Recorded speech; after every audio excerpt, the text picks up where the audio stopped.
Wir durchleben diesen Zyklus des Gedenkens. Und was wir im Pyramidenkomplex finden, ist genau das, was Harry Sheldon und die Menschen in dieser Fernsehshow Grundlage hinterlassen wollten, damit zukünftige Zivilisationen schneller aus der Asche auferstehen können.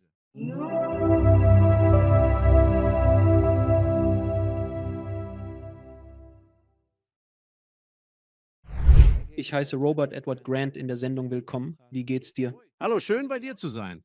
Vielen Dank, dass du in der Sendung bist, mein Freund. Danke, Alex. Begeistert, mit dir zu sprechen. Ich verfolge deine Sendungen auf Gaia schon ewig und mein Publikum kennt meine Begeisterung für solche Themen. Ich bin sicher, dass wir ein spannendes Gespräch über wissenschaftliche Spiritualität und antike Zivilisationen führen werden. Meine erste Frage an dich, mein Freund, lautet: Der Begriff Universalgelehrter ist oft gefallen. Kannst du erklären, was ein Universalgelehrter ist? Polymath bedeutet in vielen Wissensgebieten bewandert zu sein. Viele Leute denken, dass der Teil Math sich auf Mathematik bezieht und bis zu einem gewissen Grad stimmt das auch. Aber tatsächlich bedeutete das Wort Mathematik bis zur Zeit Aristoteles einfach alles lernen.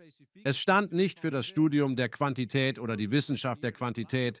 Erst Aristoteles beschrieb es enger als die Wissenschaft der Quantität. Aber zu Platons Zeiten, die vor Aristoteles lagen. Genau. Obwohl sie sich kannten, war er so etwas wie der ältere Mentor von Aristoteles. Und von Sokrates und Pythagoras zurück bis in die Antike war Mathematik einfach der tatsächliche Prozess des Lernens, denn Mathematik ist die Sprache allen Lernens. Was hat sie dazu bewogen, in so vielen unterschiedlichen Bereichen zu arbeiten? Ich war einfach immer neugierig. Ich wollte nicht in eine Schublade gesteckt werden. In der Schule war ich Musiker. Kunst hat mich auch begeistert. Ich hatte sehr breit gefächerte Interessen. Ich reise sehr gerne. Ich hatte Glück in meinem Leben. Ich war in über 140 Ländern. Ich habe in 9 verschiedenen Ländern gelebt und im Laufe meines Lebens 8 verschiedene Sprachen gelernt. Und der Grund, warum ich diese Sprachen gelernt habe, ist, dass ich die Kulturen der Orte, an denen ich gelebt habe, kennenlernen wollte. Und ich dachte, der beste Weg, die Kultur zu verstehen, ist tatsächlich, ihre Sprache zu lernen. Und so begann ich, die Welt ganz anders zu betrachten. Ständig.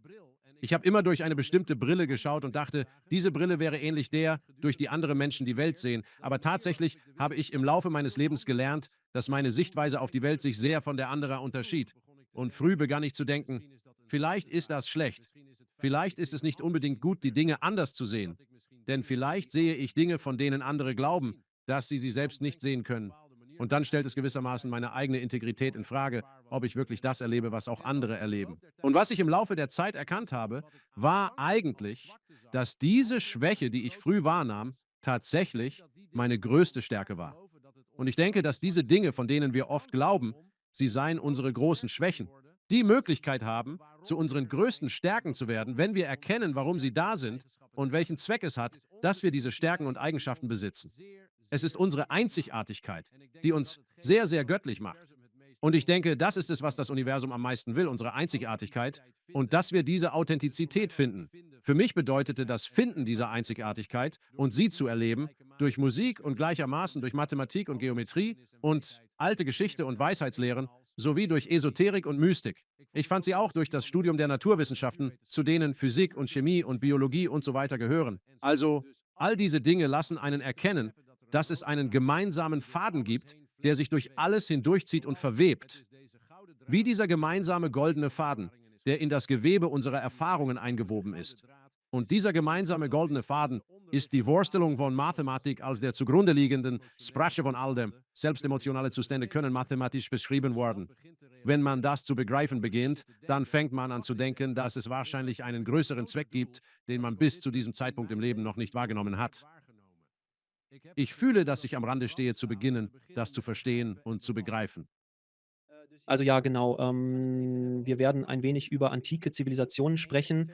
Eines von vielen Themen, die man im Kontext alter Kulturen diskutieren könnte.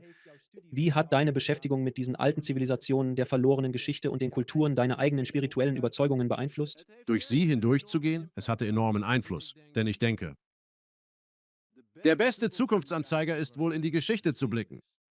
Geschichte wiederholt sich nicht unbedingt, aber sie reimt sich definitiv. Und das ist eine Art, wie ich darüber denke. Geschichte wiederholt sich nicht, aber sie hat diese Reimeigenschaft. Vielleicht sind wir also einfach in einem großen Rap-Song, ich weiß es nicht. Aber die Sache ist, dass ich denke, dass darin große Weisheit steckt. Und ich denke, ein Teil davon ist, weil ich mich erinnere, als ich 15 Jahre alt war, als junger Mann, dachte ich, meine Eltern wären nicht sehr intelligent. Und als ich 22 Jahre alt wurde, stellte ich wie Mark Twain fest, wie erstaunlich viel meine Eltern in den letzten 7 Jahren dazugelernt hatten. Das ist erstaunlich. Und wenn man darüber nachdenkt, als Kind glaubte ich, alles sei schwarz-weiß. Wie konnte das so kompliziert sein? Warum nicht einfach alle Menschen töten oder die Todesstrafe für alle verhängen, die Böses tun, morden oder was auch immer? Doch mit der Zeit beginnt man zu erkennen, dass das, was man für schwarz-weiß hielt, tatsächlich viel mehr Nuancen enthält. Über eine Studie der Grautöne und deren Abstufungen, wie sie wirklich sind, und dass dies eigentlich die Bildung von Weisheit ist. Zu erkennen beginnen, dass nicht alles schwarz-weiß ist. Denn es erfordert von uns Verständnis, Empathie und die Fähigkeit, aus verschiedenen Perspektiven zu sehen. Wir blicken auf das Universum nicht, wie es ist, sondern gefärbt durch unsere eigene Existenz. Jeder hat somit einen einzigartigen Blick darauf, wie er die Welt wahrnimmt und versteht. Und für uns, wir klammern uns so sehr an die Vorstellung, dass es eine objektive Wahrheit geben muss. Es muss sie einfach geben. Vielleicht ist die einzige wahre objektive Wahrheit tatsächlich die Gesamtheit aller subjektiven Perspektiven dieser Wahrheit. Deshalb haben wir ein Verbrechen. Und am Tatort gibt es vielleicht 30 Augenzeugen und dann haben sie vor Gericht 30 unterschiedliche Berichte darüber, was passiert ist, die sich sehr voneinander unterscheiden. Sie sind alle sehr verschieden. Wie kann das sein?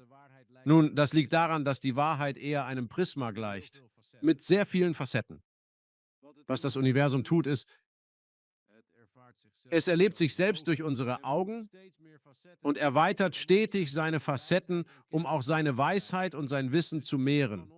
Wir bieten dem Universum buchstäblich die Chance, sich durch unsere Augen selbst zu betrachten. Das erweitert die Perspektive. Deshalb ist meine Liebe zur Geometrie so groß, weil sie mir half, meinen Blickwinkel zu weiten. Es ist spirituelle Lehre, dein Bewusstsein einfach zu öffnen. Je weiter es sich öffnet, desto klarer siehst du alles. Das ist genau richtig. Die Fähigkeit, unser Bewusstsein zu erweitern, ermöglicht uns Empathie.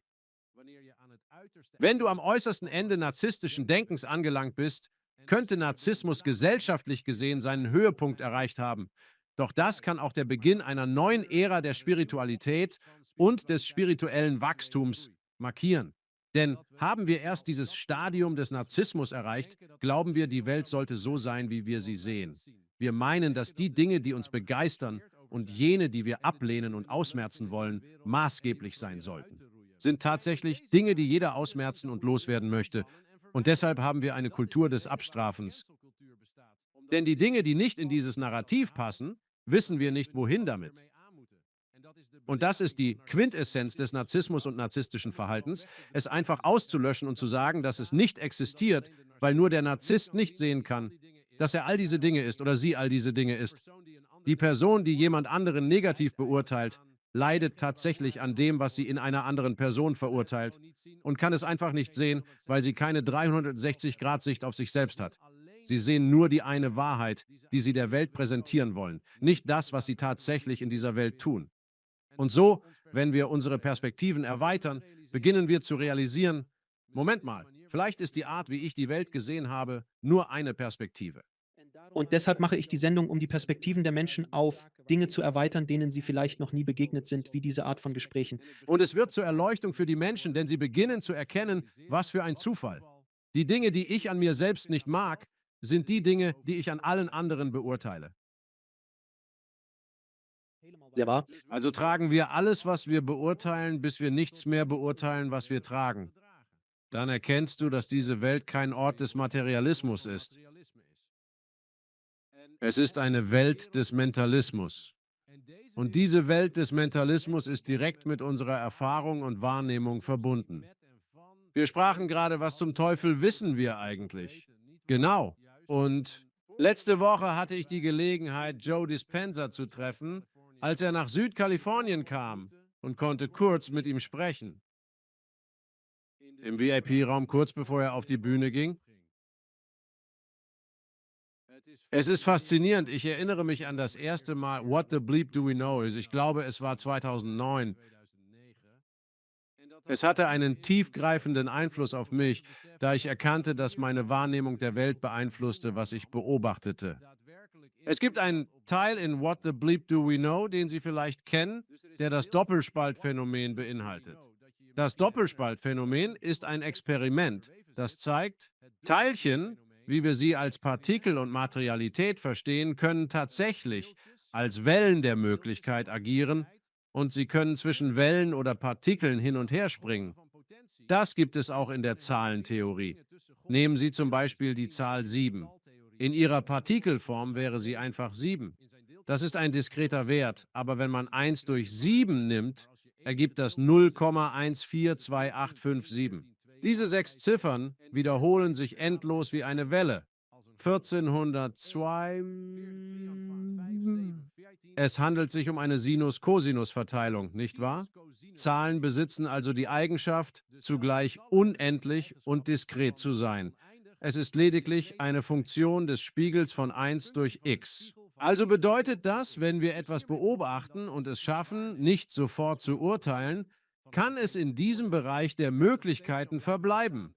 Es könnte vieles sein. Ich gebe Ihnen ein Beispiel. Lassen Sie uns das auf etwas Praktisches herunterbrechen.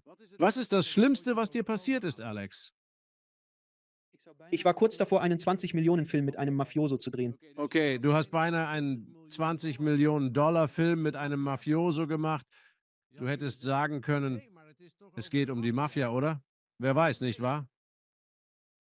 Ich meine, du bist fast Doktor im Fastfilme machen. Aber wie du es sagst, ich hätte beinahe einen 20 Millionen Dollar Film mit einem Mafioso gedreht. Warum sagst du beinahe? Weil ich es nicht beendet habe. Es ist nie passiert, okay? Es war nur eine Reise. Wenn du jetzt einen Blick zurückwirfst,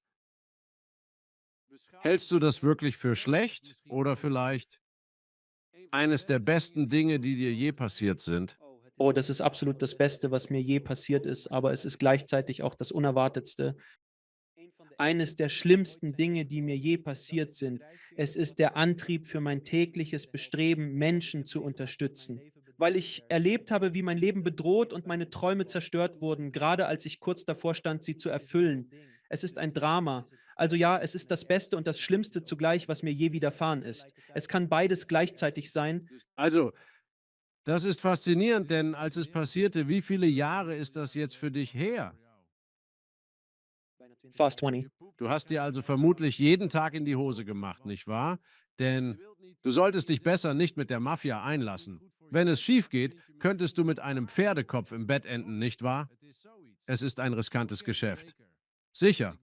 Und ich bin mir sicher, du hattest Angst und hast viel Furcht empfunden, richtig? Ist das nicht fair zu sagen? Aber nun blickst du zurück und denkst, wow, das prägte stark, was ich seitdem geworden bin. Diese Erfahrung hat enorm beeinflusst, wer ich heute bin, was ich tue und wie ich meine Zeit nutze. Du denkst wahrscheinlich zurück und sagst, wow, ich bin so froh, dass ich das erlebt habe, denn ich habe so viel gelernt. Ehrlich gesagt, erinnere ich mich nicht mal an die Namen der Lehrer in meinen weiterführenden Schulen, die mich nicht gefordert, nicht herausgefordert und mir keine Schwierigkeiten bereitet haben. Stimmt's? Ich denke an die, die mich herausforderten, mehr an mich glaubten als ich selbst und die mich durch härteste Zeiten führten. Damals. Aber jetzt denke ich zurück an diese Lehrer, kann mich nicht mal an die Namen der anderen Lehrer erinnern, die es leicht mit mir hatten. Und ich erinnere mich an diejenigen, die einen großen Einfluss auf mein Leben hatten und sage, ich bin so dankbar, dass ich diesen Lehrer hatte, denn ich habe dies von diesem bestimmten Lehrer gelernt. Und letztendlich, obwohl er wirklich hart zu mir war, habe ich am meisten gelernt. Am vergangenen Freitag hatte ich also diese Erfahrung gemacht, wo Cal State Fullerton hat mir diese Anerkennung für mein Lebenswerk in Führung verliehen. Und hm? Ich habe überlegt, worüber ich in dieser Rede sprechen soll, nicht wahr?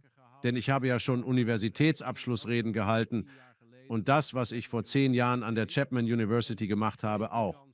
Und ich habe das als Gelegenheit genutzt, über all meine Misserfolge zu sprechen. Wahrscheinlich mitten in meiner Rede vor 10 Jahren, als ich an der Chapman sprach. Vermutlich dachten alle, warum wählten sie diesen Typen? Es war deprimierend. Er sprach nur über seine Misserfolge. Also wirklich, was für ein Versager, oder? Dann unterbrach ich die Rede und sagte, seht, ihr denkt sicher, was soll das?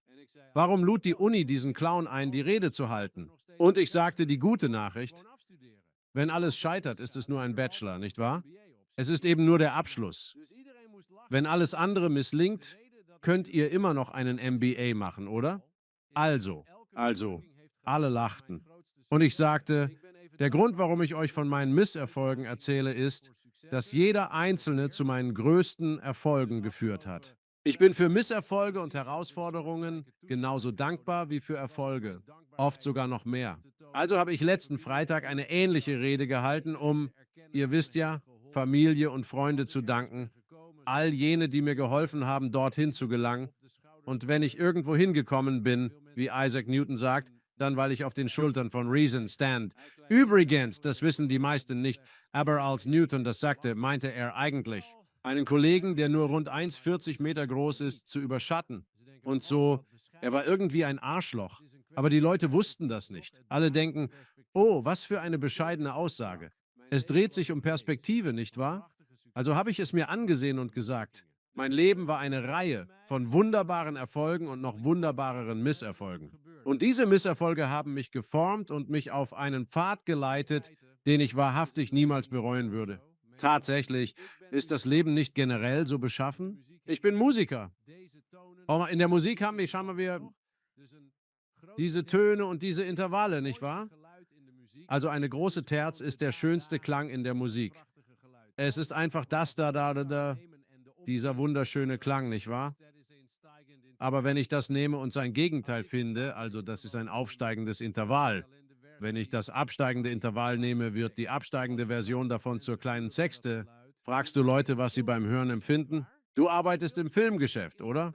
In Filmen setzt man Musik ein, um Resonanzen bestimmter Frequenzen, Gefühlszustände zu schaffen. Bei Darth Vaders Einführung nutzt man die verminderte Quinte und übermäßige Quarte. Und du kannst Menschen dazu bringen, sich auf eine bestimmte Weise zu fühlen. Ein Horrorfilm wird diesen tiefen Frequenzton haben, der im Hintergrund die Menschen beunruhigen kann.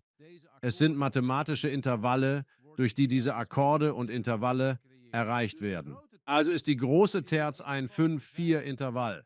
In reiner Stimmung, pythagoreischer Stimmung. Aber ihr Umkehrintervall ist 8 über 5.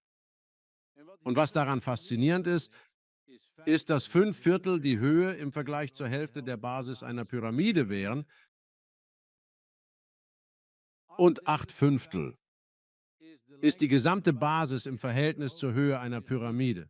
Diese Pyramide ist die Menkaure-Pyramide auf dem Gizeh-Plateau. Das ist die dritte Pyramide auf dem Gizeh-Plateau. Sie weist die mathematischen Verhältnisse der großen Terz und der kleinen Sexte perfekt in ihren Proportionen auf. Ja, das tut sie. Nun, was bedeutet das? Und warum würden sie das tun?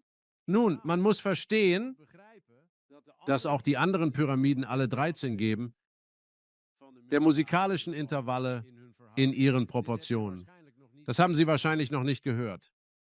Ich lernte es durch Zuschauen. Also was heißt das? Es bedeutet, dass wir, wenn wir die Menkari-Pyramide sehen, Liebe empfinden. Sie ist wunderschön. Ja, wirklich sehr schön.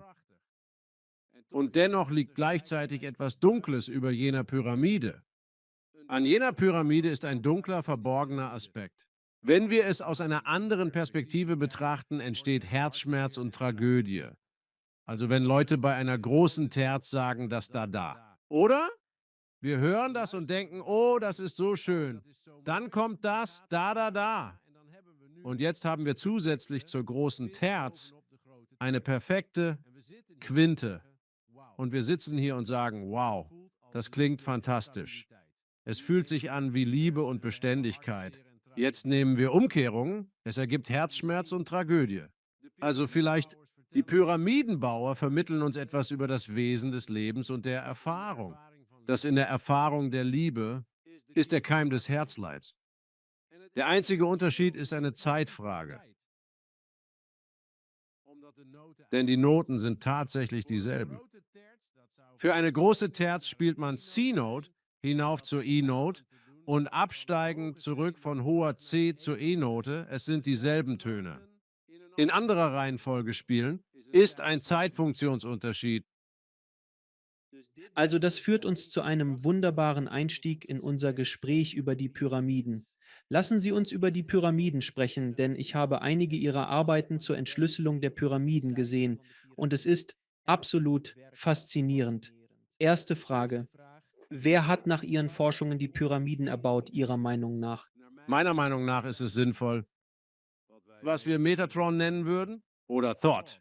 Wenn man sich mit der altägyptischen Geschichte beschäftigt, wer hat dann die Pyramiden erbaut? Es war Thoth, der die Pyramiden errichtete. Und wer ist der Architekt? Also Thoth ist ein Mann, der viele, viele verschiedene Namen hatte, aber er war auch ein ägyptischer Gott. Und er war es, als wäre er ein Gott. Sie wissen ja, er war der Gott der Weisheit. Er sieht aus wie ein Ibis. Er hat so eine Art Schnabel. Er hat Symbole. Verschiedene Tiere stehen auch für ihn. Ein weiteres seiner Symbole ist ein Pavian. Richtig, stammt aus Babylon. Pavian, mein Baby, bleibt ein Pavian. Und so war Tod dieser Gott der Weisheit, der auch ein Magier und Alchemist war. Er war die Person, von der man sagte, sie sei der Gott aller Gewichte und Maße. Also schuf er alle Maßsysteme in der ägyptischen Geschichte, sogar wie wir die Zeit betrachten. Das flexible mathematische Sechszahlsystem wäre von Tod erschaffen worden. Also ist es eine andere Art zu denken, welches recht tiefgründig ist. Es gab jedoch einen ägyptischen Architekten, den selbst Anhänger der Dynastiezeit ehrten, anerkannten sie doch, dass er es war, der die große Pyramide und die zwei weiteren auf dem Plateau errichtete. Sie glauben, dass derjenige, der es tat, ein Kerl namens Hem oder Herm war, Herm Aeon. Also einer der anderen Namen für Tod ist Hermes Trismegistos. Ein anderer Name für Metatron, die engelhafte Gestalt, ist Hermes. Ein weiterer ist Henoch, den er als Mensch trug, bevor er Gott wurde. Also all diese Dinge, die wir sehen, bergen Hinweise, die wir gerade entdeckt haben. Das deutet darauf hin, dass Metatrons Würfel die Basis der Architektur des gesamten Geysir-Plateaus ist. Können Sie erklären, was Metatrons Würfel ist? Also der Würfel Metatrons sieht aus. Es ist eine sehr wichtige Form. Und die Form sieht aus wie eine Merkaba, nicht wahr? Wenn Sie wissen, was eine Merkaba ist oder ein Davidstern. Es sind im Grunde zwei Dreiecke, die ineinander greifen, sich überschneiden und sie repräsentieren das Gleichgewicht zwischen männlichem und weiblichem. Und im alten Sinne hat es auch repräsentiert, denn es geht mehr um energetisches Gleichgewicht. Es steht für die Vereinigung von linker und rechter Gehirnhälfte. Richtig, also den Sitz von Kreativität, Vorstellungskraft. Und all die irrationalen Aspekte unseres Geistes sind in der rechten Gehirnhälfte, wenn wir Rechtshänder sind. Das linke Gehirn ist das Zentrum analytischen Denkens, richtig? Es entspricht dem rationalen Denkprozess. Die gerade Linie im Gegensatz zur Kurve. Wo finden wir das Gleichgewicht zwischen Form und Funktion? Das Gleichgewicht zwischen männlichem und weiblichem, das Gleichgewicht zwischen Funktionalität und Schönheit, genau. Und wirklich ein schönes Design zu haben, ist dieses unglaubliche Gleichgewicht, das wir dazwischen finden. Und ich denke, genau das ist es. Das letztendlich alles darauf zurückführt. Hermes, Spur, Majestus oder Metatron oder Henoch. Sie alle verkörperten das Erreichen dieses höheren Gleichgewichts und Weisheit zwischen der linken und rechten Gehirnhälfte. Und das führt dann zu einer neuen Form des Bewusstseins, die ich gerne als Herz-Hirn-Kohärenz bezeichne. Die Verbindung des Physischen mit Spirituellem oder Bewusstem. Ja, es ist beides. Es geht darum zu erkennen, dass die Welt war die letzten paar tausend Jahre irgendwie unausgewogen zugunsten des Gehirns und mehr über Logos und weniger über Intuition und weniger über das Herz und die emotionalen Aspekte. Wir haben sie nicht so geschätzt, wie ich denke. Historisch gesehen ist das so. Wie ich verglich, dass meine Eltern in nur 7 Jahren weise wurden, nicht wahr? Aber nicht meine Eltern haben sich verändert. Ich war es, der sich gewandelt hat. Meine Wertschätzung hat sich geändert. Ebenso meine Sichtweise auf sie. Meine weltlichen Erfahrungen halfen mir, Dinge anders, umfassender zu sehen. Ich bin überzeugt, dass das Studium alter Weisheiten uns als Menschen, Kultur und Spezies bereichert. Mit dem Blick zurück erkennen wir, was sie lernten. Etwa, wie man im Laufe der Zeit im Gleichgewicht bleibt. Vielleicht versuchten sie uns Dinge zu hinterlassen, damit wir sie zur rechten Zeit lernen. Ein Teil könnte mit dem Kalender zusammenhängen, wie wir die Welt über Zeit erfahren. Ja, denn es hängt alles von einem Zyklus ab. Alles passiert irgendwie. Ja, es zyklisiert genau. Alle Informationen werden zu einem bestimmten Zeitpunkt freigegeben. Es ist erstaunlich, was wir in den letzten 150 Jahren technologisch erreichen konnten, aber in den vergangenen 4000 Jahren konnten wir technologisch sozusagen nicht einmal annähernd das erreichen, was uns in den letzten 150 Jahren gelungen ist. Warum wurde plötzlich so viel Information freigeschaltet? Warum haben wir jetzt Zugang dazu? Und das Wachstum ist exponentiell so rasant, dass, wenn wir so weitermachen, wie Elon Musk meinte, also gut, noch 100 Jahre, noch 500 Jahre solcher Entwicklung und wir könnten eine Umgebung oder Simulation erschaffen, in der man nicht mehr unterscheiden kann, was real ist und was nicht. Ich glaube, genau das erleben wir gerade. Bevor wir uns mit der Simulationstheorie befassen, ein tiefes Loch. Später steigen wir ein. Zurück zu Tod. Ich habe verschiedene Theorien gehört, dass Tod ein Atlantier war, wenn man an den atlantischen, sagen wir mal, Mythos glaubt. Einige halten ihn für real. Platon offensichtlich auch. Dass er ein Priester war, einer der Priester, die entkamen und nach Ägypten gingen. Es gab eine Handvoll von ihnen, die in verschiedene Teile der Welt zogen, wie nach Mesoamerika, Indien, all diese Orte, an denen wir anfangen zu sehen. Dieses Wissen taucht plötzlich auf. Und wenn du und ich an einen Ort gehen würden, eher du als ich an einen Ort, der hatte Ureinwohner, die noch nie Technologie gesehen haben, und du versuchst dort die Gesellschaft neu aufzubauen, mit dem Wissen in deinem Kopf könntest du als Gott gesehen werden. Doch dieses Wissen würde dich für andere als Mystiker erscheinen lassen. Du würdest alles auf einer anderen Ebene begreifen. Ist das eine faire Einschätzung? Ich denke schon. Und es ist witzig, denn das war schon immer so. Schon immer war es in der Geschichte der Fall. Was wir als Spiritualität bezeichnen, ist nur noch unverstandene Wissenschaft.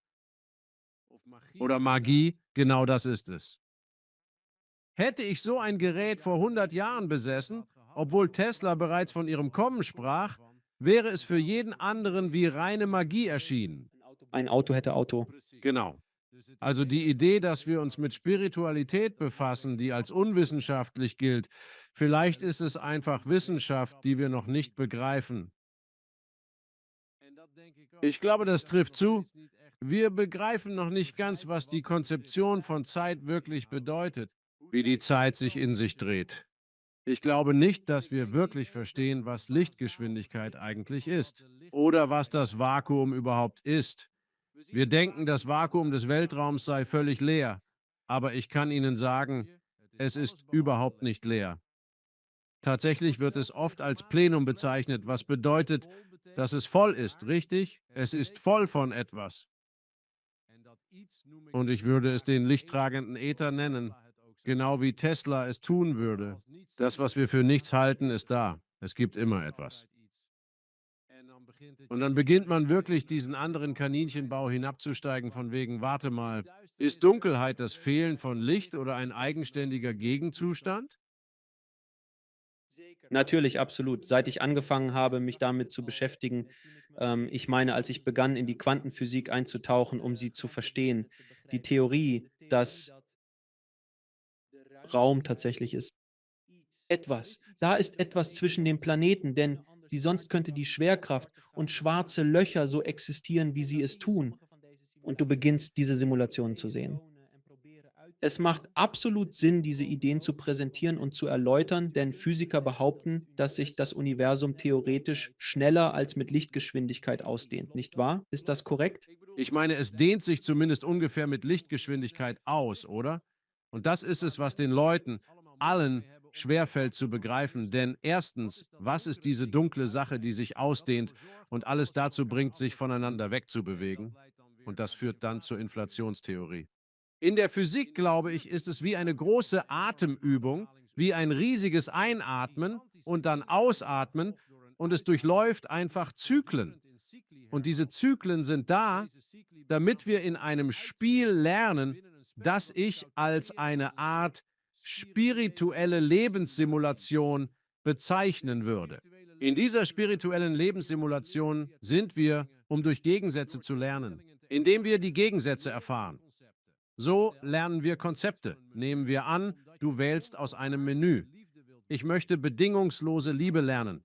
Das bedeutet, dass du dein ganzes Leben lang mit bedingter Liebe konfrontiert wirst und du wirst sie streng beurteilen, bis du bedingte Liebe nicht mehr so stark beurteilst.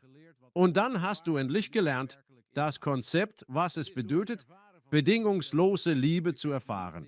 Es ist durch das Erleben der Gegensätze, du kannst nicht lernen, was Freude ist, ohne auch Schmerz zu erfahren. Und es ist nicht, dass das Herz zerbricht. Bei Schwierigkeiten, Trauma und Herausforderungen zerbricht das Ego. Das Herz dehnt sich aus.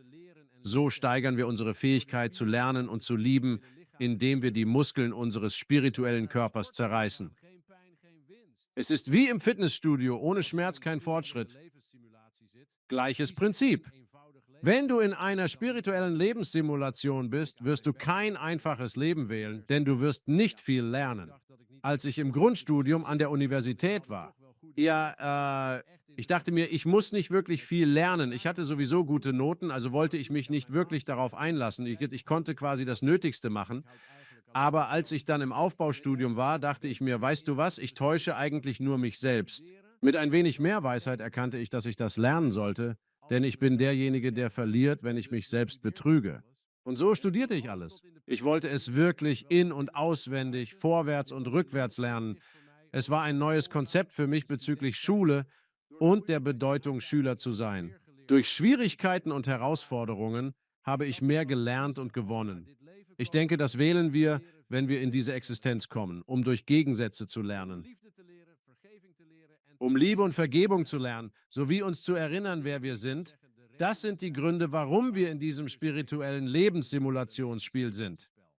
Ja, und alles, was du gerade gesagt hast, wird durch spirituelle und alte Texte sowie alte Weisheiten, denen ich begegnet bin, bestärkt. Selbst spirituelle Meister, die in der Show waren, sagen genau dasselbe, nur in etwas anderen Worten, aber es ergibt alles sehr viel Sinn. Jetzt sprachen wir vorher über Tot. Was sind Smaragdtafeln? Also die Smaragdtafeln von Tod, dem Atlanta, und ich beziehe mich gerne darauf. Als die Dorial-Übersetzung, ein gechannelter Text aus dem frühen 20. Jahrhundert. Dies ist eine Aufzeichnung und Geschichte von Tod. Ich habe sie über 200 Mal gelesen und jedes Mal, wenn ich sie lese oder auf Tonbändern höre, jedes Mal, wenn ich mich damit beschäftige, entdecke ich etwas völlig Neues. Es besitzt eine transzendente Qualität. Die Geschichte von Tod als einem Atlanter wird erzählt, wie sein Volk und seine Zivilisation ihren Höhepunkt überschritten und wussten, dass sie in eine Zeit der Dunkelheit eintreten würden. Tod hinterließ uns diese Smaragdtafeln, damit wir sie in einer bereiten Welt finden und unser Bewusstsein steigern können. Und es erzählt auch eine Geschichte. In den Smaragdtafeln spricht er davon, dass sie in Verbindung mit der Pyramide stand. Genau, die große Pyramide ist die Pyramide der Erdlebenskraft. Und diese Pyramide, so behauptet er in den Smaragdtafeln, sei von ihm erbaut worden. Erbaut habe ich die große Pyramide, sagt er. Er sagt oft, er habe die große Pyramide erbaut. Er fordert den Leser auf, im Sarkophag zu liegen, um Geheimnisse enthüllt zu bekommen. Das nahm ich ernst, ging nach Ägypten und legte mich hinein. Ich verbrachte 13 Nächte in der großen Pyramide.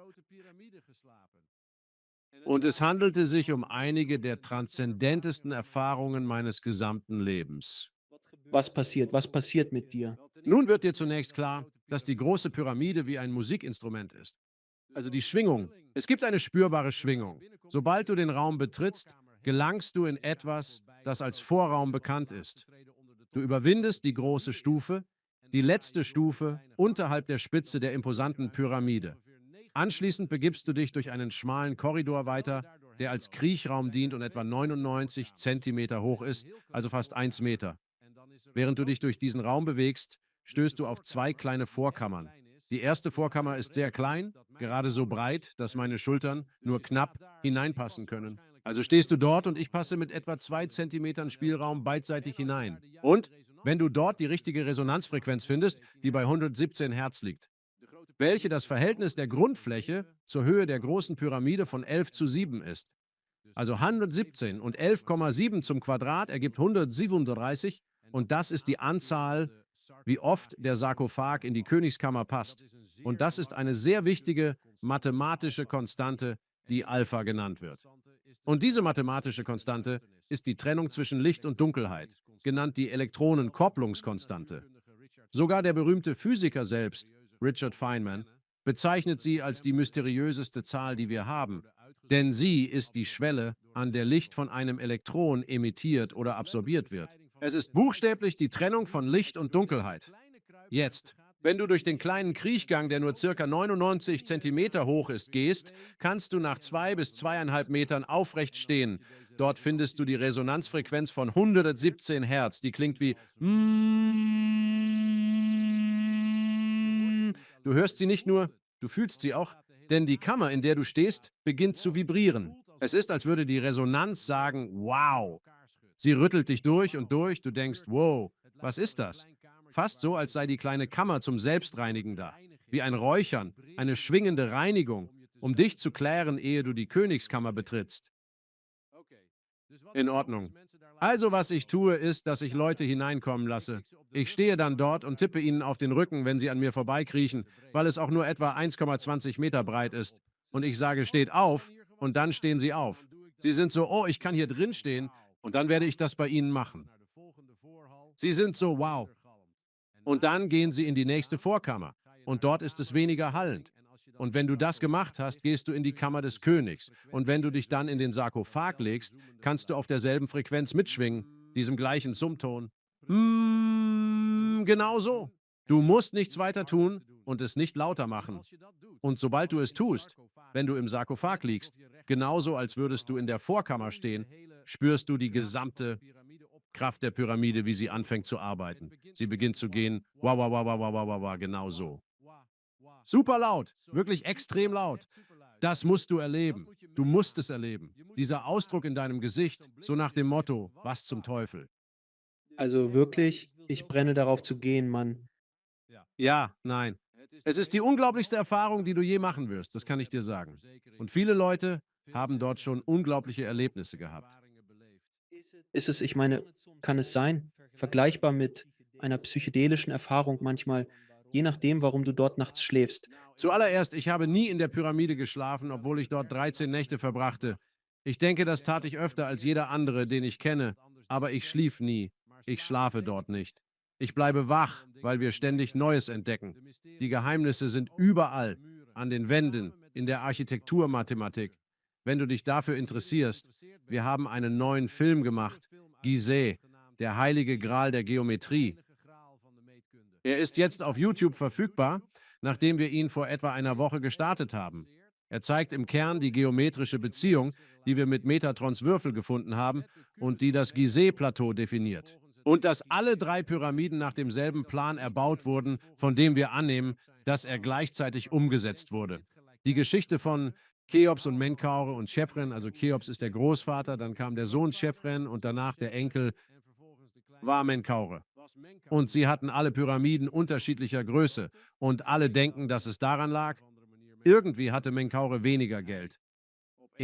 Das Familienvermögen wurde irgendwie durchgebracht. Das leuchtet nicht ein. Die 3 Pyramiden, errichtet im Einklang mit dem Oriongürtel, stehen gemeinsam innerhalb des Sternbilds Orion. Ihre Ausrichtung, sowohl aus der Vogelperspektive als auch vom Boden aus betrachtet, steht in direkter Verbindung mit dem Metatrons Würfel. Das ist also der erste handfeste Beweis, den wir haben, und er ist mathematisch eindeutig. Das ist das Schöne daran. Es ist der erste Beweis, dass Metatron, Thoth, Henoch oder Hermes Trismegistos eine Rolle beim Pyramidenbau nach einem zentralisierten Plan gespielt hat. Und das gesamte Gizeh-Plateau basiert auf diesem Plan, welches dann viele der Geschichten, die wir kennen, auf den Kopf stellt. Denn es scheint unmöglich, dass ihr Bau über mehr als 100 Jahre andauerte. Oder doch? Sie muss zeitgleich nach einem einzigen Plan errichtet worden sein. Schneller als 100, viel schneller. Nun lassen Sie mich Ihnen diese Frage stellen. Wie alt ist dies Ihrer Meinung nach, glauben Sie? Ich denke, Pyramiden sind 13.000 Jahre alt. Das gegen Ende des jüngeren Dryas einzuordnen ist. Ja, das jüngere Dryas. Grundsätzlich tritt das jüngere Dryas ein und dann werden die Pyramiden erbaut. Denn das ist auch das Besondere daran, die etablierte Archäologie und Wissenschaft vermitteln, dass die Menschheit sich über 6000 Jahre stetig verbessert hat. Doch die großen Pyramiden könnten den Höhepunkt dieser Entwicklung markieren. Danach verschlechterte sich die Baukunst zunehmend, statt sich zu verbessern, wie der Fortschritt von Blockhütten zu Wolkenkratzern zeigt. Obwohl wir einen Aufstieg in Technologie und Raffinesse erlebten, nahm die Fähigkeit, Pyramiden zu errichten, ab, als würde das nötige Wissen darüber verloren gehen. Und das ist nicht der einzige Ort, an dem wir dieses Phänomen beobachtet haben. Wir sehen das in Ollantaytambo, das liegt in Peru, genau. Wir sehen es in Machu Picchu. Man kann erkennen, dass es dort ältere Städten gibt, die eingebettet sind, Orte, die dann überquert wurden oder es kamen Eindringlinge oder Siedler dorthin und dann haben sie es verbessert. Und sie verwendeten immer kleinere Steine, viel kleinere Steine, genau, weil sie diese riesigen Steine nicht heben konnten. Und dasselbe gilt für die Pyramiden. Es gibt 9 Pyramiden, die mit großen Steinen erbaut wurden. In ganz Ägypten, genau. 9 Pyramiden, die anderen sind alle mit kleinen Steinen erbaut. Und wir glauben aus akademischer Sicht, dass die älteste Pyramide, der Djoser-Komplex in Saqqara ist, die Stufenpyramide. Aber diese Pyramide ist nicht einmal symmetrisch. Sie ist gänzlich aus Lehmziegeln erbaut worden. Es ist einfacher, das zu konstruieren. Dennoch existieren deutlich mehr Belege, dass Pyramiden mit größeren Steinen älter sind. Sehr viel älter. Meiner Meinung nach war die erste die Knickpyramide. Von oben gesehen ähnelt sie dem Buchstaben A. Das A ist also ein Symbol, das es schon sehr lange gibt. Und es steht auch für das Sternbild Stier. Und A bedeutet Aleph oder das Erste. Aleph steht für die Zahl 1. Alpha ist die Nummer 1. Nun, lassen Sie mich Ihnen diese Frage stellen. Das ist ein weiteres Phänomen.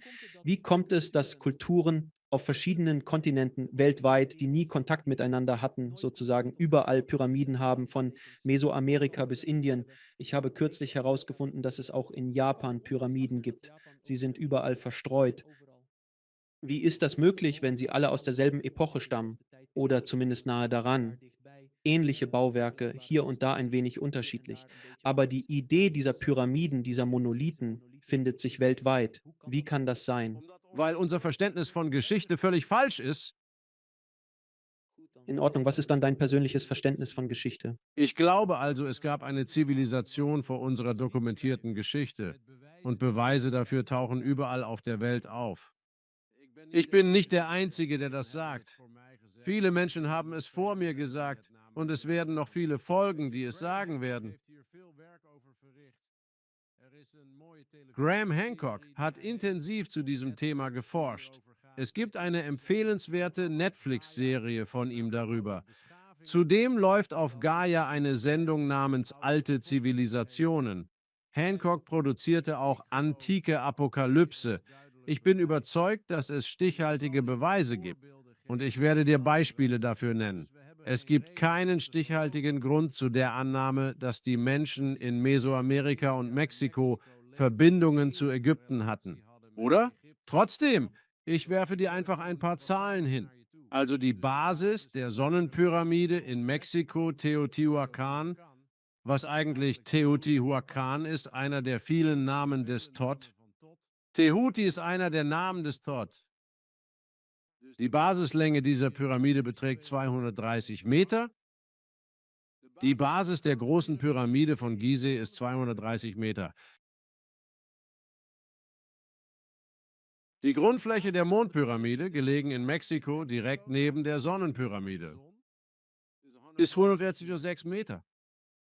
Die große Pyramide misst 146,6 Meter. Die Höhe der Sonnenpyramide in Mexiko beträgt 65,8 Meter und die Höhe der Menkare-Pyramide, der drittkleinsten Pyramide auf dem Gizeh-Plateau, liegt ebenfalls bei 65,8 Metern. Das ist wirklich ein sehr großer Zufall. Sagt mir, dass man schon von dieser harmonischen Beziehung wusste in der Geometrie, denn sie ist eigentlich die Musik, die wir visuell erleben, dass wir irgendwann in unserer Geschichte diese Beziehung verstanden haben. Von Musik, Geometrie, von Mathematik, die zusammenlaufen, um zu unseren Lebenserfahrungen führen. Und diese Konvergenzen in unseren Lebenserfahrungen sind da, damit wir Erkenntnisse gewinnen, um unser Bewusstsein zu erweitern. Wie kann es also sein, dass alle drei der Pyramiden auf dem Gizeh-Plateau eine Verbindung haben zu den Pyramiden in Mexiko und Teotihuacan? Oh, aber warte, das ist noch nicht alles. Und beide sind genau nach dem Orion-Gürtel ausgerichtet. Was ist mit Chinas Pyramiden? Auch sie sind nach dem Orion-Gürtel ausgerichtet.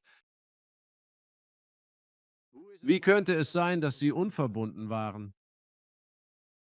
Sie mussten es offensichtlich sein. Ich habe einst an die Existenz von Zufällen geglaubt, aber jetzt tue ich das nicht mehr. Ich denke, das zeigt uns, dass das gesamte Universum und alles, was wir erleben, nicht das ist, was wir dachten. Faszinierend. Nun darf ich Ihnen diese Frage stellen.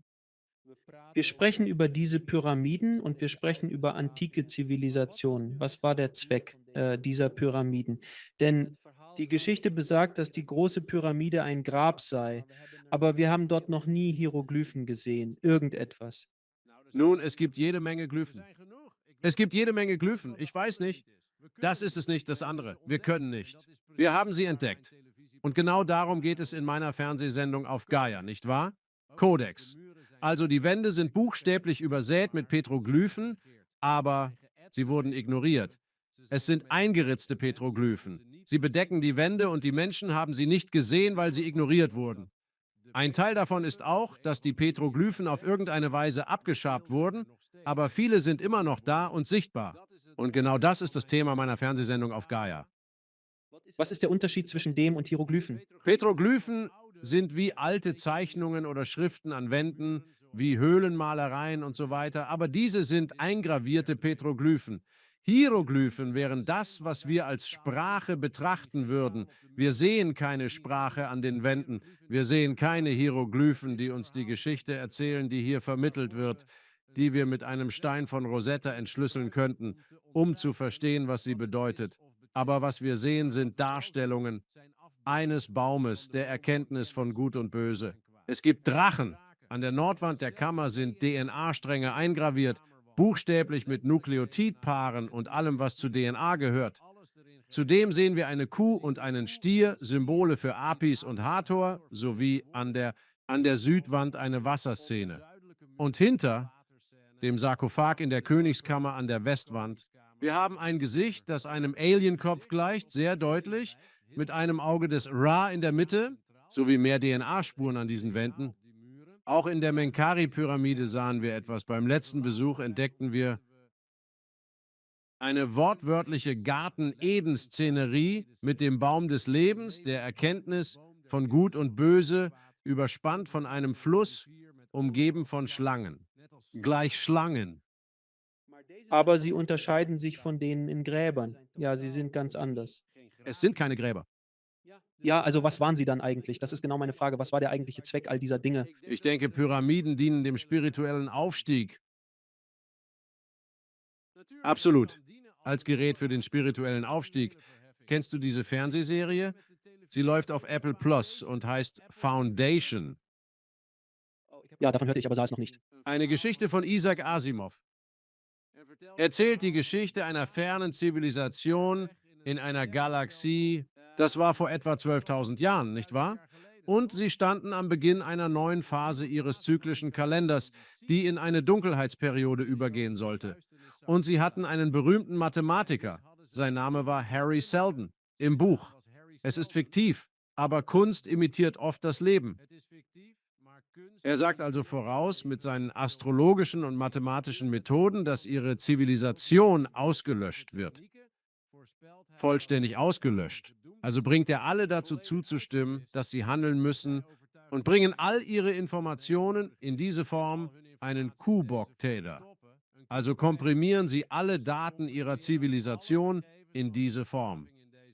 Doch sie müssen es auf eine Weise tun, dass diejenigen, die es finden, es entschlüsseln können, sodass sie aus der Asche aufsteigen und schneller wieder eine höhere Zivilisationsform erreichen können, nachdem sie seit Tausenden von Jahren tot sind. Ich bin der Überzeugung, dass der Pyramidenkomplex genau das repräsentiert. Er hat uns Wissen in Form von Mathematik hinterlassen, das wir heute entschlüsseln können. Es ist unmissverständlich. Dieses Wissen steht in direktem Zusammenhang mit musikalischen Intervallen, welche im Wesentlichen das gesamte Spektrum des Lichts und des Schalls umfassen. So definieren wir unsere Erfahrung, dass sogar Emotionen selbst, auf unserer Deutung und Interpolation von Erfahrungen mit Klang und Licht basieren. Und dass wir durch diesen Prozess, in dem wir diese Dinge aufdecken, unsere Perspektiven erweitern und unser Bewusstsein weiten. Und wir erinnern uns dabei an unser wahres Selbst. Dann können wir zur nächsten Stufe unserer Heldenreise aufsteigen. Ich glaube, der Pyramidenkomplex dient dazu, das Bewusstsein zu erheben. Das ist der Sinn dahinter. Wie Harry Sheldon in seiner kuboktetrischen Struktur, so wurde, glaube ich, dasselbe mit der Pyramide gemacht. Und das ist gut so, denn momentan haben wir fast das gesamte verfügbare Wissen unmittelbar zur Hand, sozusagen mit dem Internet in Anführungszeichen, auch wenn vieles fehlt. Aber im Großen und Ganzen, doch wenn morgen alles verschwindet, gibt es keinen USB-Anschluss für die Zukunft. Wir haben damit ein Problem im Filmgeschäft. In der Filmindustrie versuchen wir, die Filmgeschichte zu archivieren und zu bewahren, denn jeder denkt sich, oh, DVDs oder Festplatten, ja, das ist toll. Aber in 1.000 Jahren, in 500 Jahren, in 100 Jahren wird man das noch in das dann Vorhandene einstecken können. Jetzt gerade Film, klassischer Film. Licht durch Zelluloid ist immer noch der beste Weg, um Kino zu archivieren. Viel besser als Festplatten, denn vor 100 Jahren Licht durch Zelluloid, da bekamst du ein Bild und Ton. Und heute ist es genauso. Aber das ähnelt dem Konzept dieses Wissens, das du versuchst zu schützen. Und es macht völlig Sinn, weil man es auf eine Weise machen müsste, die, wenn jemand wie du oder jemand anderes es sieht und dann denkt, Moment mal, was sind das für Dimensionen? Womit hängt das zusammen? Und es ist alles da, aber man muss es im Grunde entschlüsseln. Ja, ich glaube, dass der Pyramidenkomplex eine riesige musikalische Uhr ist. Das veranschaulicht die Natur der Zeit eindrucksvoll. Zeit ist die Verschlüsselung, die uns hindert, in die höhere fünfte Dimension einzutreten. Wir haben Achsen, nicht wahr? Du hast eine Linie und dann die X- und Y-Achse. Das sind zwei Dimensionen gemessen in Fläche. Eine Linie messen wir nach Länge. Fügst du die Z-Achse hinzu, erhältst du X, Y und Z, drei Dimensionen. Das gibt dir räumliche Wahrnehmung, oder? So kommt dann die Tiefe dazu. Jetzt messen wir das Volumen. Die erste Dimension als Längenabschnitt einer Linie gemessen. Die zweite Dimension ist x mal y Fläche. Und dann gibt es die dritte Dimension, die Volumen verleiht. Die vierte Dimension wäre im Grunde Rotation, Bewegung entlang der Z-Achse, richtig? Sowie X- und Y-Achse. Diese Rotation und Bewegung, die wir erleben, bezeichnen wir als die vierte Dimension Zeit. Zeit wird zur Verschlüsselung der nächsten Dimension. Du musst das Wesen der Zeit durchbrechen. Ich glaube, dass der große Pyramidenkomplex eine riesige Uhr ist.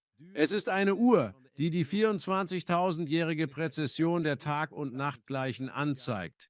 Ich sage bewusst nicht 25.000 Jahre oder 25. und 920, da es einen langen und einen kurzen Zyklus gibt. Der lange Zyklus umfasst 25 und 920 Jahre, die Hälfte davon 12.960. Der kurze Zyklus beträgt nur 10.800 Jahre, was einen vollständigen Zyklus von 21.600 Jahren ergibt. So liegt es vor uns. Der Durchschnitt der beiden ist 24.000. Nähern wir uns Sirius A, starten wir eine Schleuderbewegung, nicht wahr? Wir beschleunigen beim Umrunden aufgrund der Gravitationskraft. Es geht um Massenzeitdilatationseffekte, die wirken. Also sind wir 8,6. 8,6 Lichtjahre trennen uns von Sirius A und B. Und wir durchlaufen diesen Zyklus der Erinnerung, nicht wahr? Was wir im Pyramidenkomplex entdecken, und ich glaube, das ist es, ist dasselbe, was Harry Seldon und die Charaktere in der Serie Foundation hinterlassen wollten, damit zukünftige Zivilisationen schneller aus der Asche auferstehen können. Was du zum 24.000 Jahre Zyklus sagst, entspricht im Wesentlichen dem, was der antike Weise Yukteswar über die Yugas lehrte. Ganz genau. Das ist auch etwas, was die vedischen Texte beschreiben, über die wir gesprochen haben. Und sie könnten durchaus auch 10.000 Jahre alt sein, denn selbst die Gelehrten der vedischen Schriften sagen, sie seien 4.000 oder 5.000 Jahre alt, aber viele behaupten, sie seien viel, viel älter. Es basiert auf 24. Alles, sogar unser Zeitsystem und sogar die Musik selbst, basiert auf einem Viertelton, chromatische Skala. Nicht Halbton, sondern Viertelton chromatische Skala. Also, ich habe gerade daran gearbeitet und gestern Abend etwas darüber auf Instagram gepostet. Alles basiert auf Viererzwanzigkeit. Buchstäblich 24. Und es geht bis zu 24 hinauf. Und das ist auch das Muster der Primzahlen. Ich habe eine Beziehung der Primzahlen entdeckt. Alle Primzahlen nach der 3, also 5, 7, 11, 13, 17, 19, 23 und so weiter, wenn man sie quadriert, sind sie immer ein Vielfaches von 24 plus 1, ausnahmslos unendlich. Ich veröffentlichte eine Abhandlung. Die Vierheit bestimmt das Funktionieren des Universums. Warum? Wegen der Struktur des Kubok-Dodekaeders. Hat 24 Kanten. Beim Abflachen entsteht eine Spirale modulo 24. Also die Sache ist, dass ich glaube, dass die Pyramiden von Thoth erbaut wurden. Sie sind Teil der Simulation, und zwar der Teil der Simulation, der dazu gedacht ist, uns aufzuwecken, anstatt uns einfach so einen Schlag zu geben. Aufwachen. Genau. Es ist wie bei diesen Weckern, die morgens langsam die Vorhänge deines Hauses öffnen. Also das Sonnenlicht fällt sanft auf dich, damit du nicht abrupt geweckt wirst. Du erwachst langsam, während du es entdeckst. Jedes Detail ist genial konzipiert. Es ist nicht von dieser Welt und da bin ich mir absolut sicher. Betrachten wir es also aus dieser Perspektive. Es beginnt wirklich, dein Weltbild und deine Denkweise zu verändern, denn es sind nicht nur die großen Pyramiden, die das bewirken. Es ist auch Teotihuacan, die Chichen Itza, Mohenjo-Daro. Ich könnte alle heiligen Stätten rund um die Welt aufzählen. Sie alle vermitteln uns dieselbe Botschaft und sie erzählen uns die Geschichte der Menschheit, das Durchlaufen des Duat, der Welt der Dualität, welches von Osiris berichtet, der von seinem Bruder ermordet und in 14 Stücke geteilt wurde, um durch Gegensätze zu lernen. Wir sind hier, um das Nichturteilen zu lernen, nicht um mehr zu urteilen. Es geht darum, über das Urteilen hinauszuwachsen. Wir sind von einem Konstrukt umgeben, das auf Urteilen basiert. Wir wollten es nicht leicht haben. Also fängst du jetzt an zu denken, warte, wenn du ein Bergsteiger wärst, würdest du in eine Welt kommen wollen, in der du, oh ja, ich werde Bergsteiger. Ich möchte den Hügel hinter meinem Haus besteigen. Nein, du wirst den El Capitan besteigen wollen oder du wirst wollen. Und du weißt schon, Kilimanjaro, etwas Bedeutendes. Und wenn du es dann nicht schaffst, wirst du denken, ich muss zurück, ich muss in diesem Spiel die nächste Stufe erreichen. Das macht mich verrückt. Ich will wieder zurück. Es verändert den Kontext von allem, weil die Dinge, die du gewählt hast, zu lernen, wird sich von dem unterscheiden, was die meisten wählen. Es verändert den Kontext der Lebenserfahrung, denn du erkennst, dass all die Dinge, die du bei anderen beurteilt hast, insbesondere warum jemand ein Leben im Leiden wählen würde. Nun, warum hast du das Leiden gewählt, das du erfahren hast? Das Ende des Leidens ist die Erkenntnis, dass es kein Leiden gibt. Es ist einfach deine Wahl, was du dachtest. Was? Schicksal war nur der freie Wille deines höheren Selbst, dass du all das gewählt hast. Also, Robert, lass mich dich das fragen. Da wir schon über das Plateau sprechen, was ist mit dem anderen kleinen Ding auf dem Plateau, dem kleinen Löwending, das an der Seite sitzt? Die Sphinx. Die Sphinx. Wie alt ist die Sphinx? Wer hat die Sphinx erbaut? Ist sie älter als die Pyramiden? Es ist schwierig, das Alter der Sphinx zu bestimmen, da wir keine definitiven Beweise haben. Kürzlich diskutierte ich mit Robert Schoch, der die Sphinx auf über 5000 Jahre datiert, auf einer Konferenz in San Diego in einem Panel. Seine Schätzung widerspricht der traditionellen ägyptischen Dynastiegeschichte, die die Sphinx auf rund 4500 Jahre datiert und sie Chephren zuschreibt, dem Erbauer der zweiten großen Pyramide. Aber tatsächlich, was wir gefunden und er präsentiert hat, ist seine beste Einschätzung. Basierend auf der Sphinx-Erosion könnte sie etwa 13.000 Jahre alt sein. Zum Gleichen zurück. Also wurde es etwa zeitgleich erbaut, laut deiner Theorie. Das würde bedeuten, dass das das Ende gewesen wäre. Des letzten goldenen Zyklus, nicht wahr? Wenn der gesamte Kalender auf einer Seite 13.000 oder 12.000 Jahre umfasst. Es sind 25, 20 geteilt durch 212.000, also 960, also 13.000 Jahre, dann auf der anderen Seite 10.800. Dann, um in den nächsten Zyklus zurückzukehren, wären es etwa 10.800 Jahre von jetzt. Es ist buchstäblich auf der Rückseite des Zyklus, wenn der Zyklus eine vollständige Ellipse ist, so wie das. Es ist genau dort, wo wir sind und schaut auf uns zurück. Zeitalter des Wassermanns, oder? Demnach wäre die Errichtung der Sphinx im Zeitalter des Löwen erfolgt, welches das Gegenteil der Wassermann gewesen wäre, also Wasser. Daher wurde es natürlich durch Wasser zerstört. Und so ist es genau das Gegenteil in diesem Zyklus. Und wenn man diese Zyklen betrachtet, kann man auf bedeutende Ereignisse in unserer Geschichte hinweisen. Das Zeitalter des Stiers, nicht wahr? Man kann all diese Perioden in unserer Geschichte durchgehen.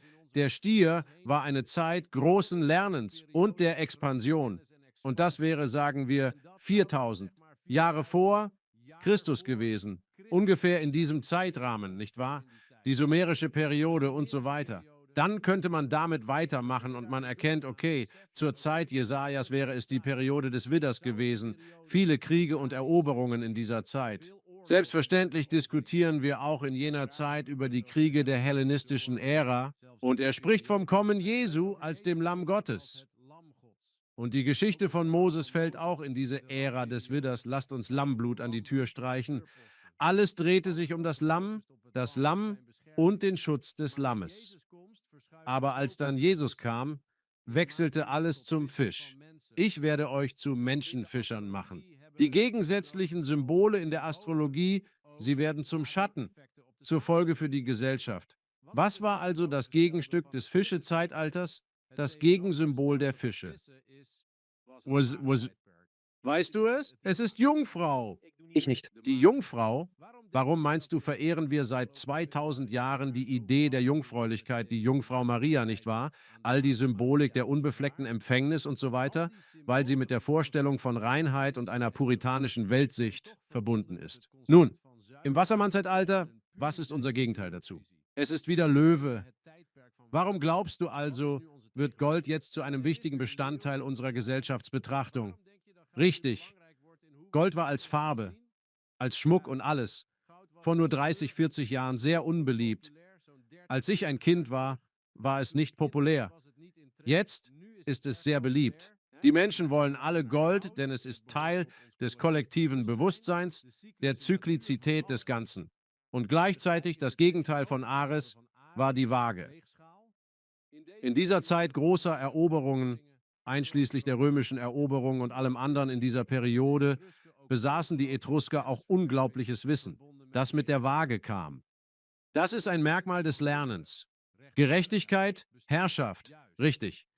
Das Gleichgewicht der Waage, wir befinden uns im Grunde auf einer großen Uhr und diese Uhr ist eine Tierkreisuhr und diese Tierkreisuhr sind die Erfahrungen, die wir durchleben. Sie ändert die Kulissen. Es ist, als wechsle man die Kulisse für einen Filmemacher. Du weißt genau, was ich meine. Aber lassen Sie mich Ihnen Folgendes fragen. Also jetzt die Zeitleiste, die menschliche Zeitleiste. Es scheint, als würde die menschliche Zeitleiste ständig weiter zurückverlegt. Denn vor etwa 13.000 Jahren waren wir offenbar Jäger und Sammler. Das macht im herkömmlichen Narrativ das wir seit Hunderten von Jahren lernen, keinen Sinn. Göbekli Tepe ist einfach eine große monolithische Stätte, die ebenfalls auf rund 13.000 Jahre datiert wurde. Aber es tauchen auch andere Dinge auf, die die Zeitleiste noch weiter zurückdrängen, vielleicht 20.000, 30.000 Jahre. Korrigieren Sie mich bitte, vielleicht wissen Sie es besser als ich. Es könnten also weitere 26.000 Jahreszyklen existieren. Gibt es etwas, das die Menschheitsgeschichte noch weiter zurückdatiert? Oh, ich denke, wir werden bald herausfinden, dass dies bereits seit einer sehr langen Zeit so der Fall ist. Dass wir diese Zyklen ständig und ununterbrochen immer wieder durchlaufen. Es wiederholt sich immer.